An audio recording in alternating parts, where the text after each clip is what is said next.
ஏண்டா செல்வம், சாப்பிட்டு பில்லு நீ கொடுப்பியா இல்லை நான் கொடுக்கணுமா? டேய், நானே கொடுக்கணும்னு நினைச்சா கூட நீ விடவா போற? நீ தான் கொடுப்பேன்னு அடம்பிடிப்பல்ல. அதுவும் சரிதான். நம்ம விரும்பி கொடுக்கறது வேற, மிரட்டி கொடுக்க வைக்கிறது வேற இல்ல. என்ன இன்னைக்கு எதுவும் கேஸ் கிடைக்கல போல? கேசா? ஓ, சவாரியை தான் அப்படி சொல்றியா? அதான் அப்பவே சொன்னேன்டா.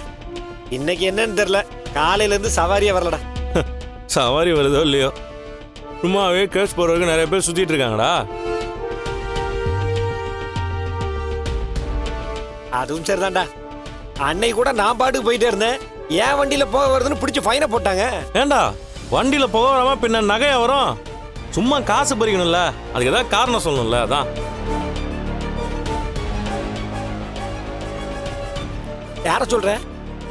சில பேர் இருக்காங்கடா, சிபாரிசுல இப்ப நிறைய பேர் வேலைக்கு சேர்ந்துடுறாங்க.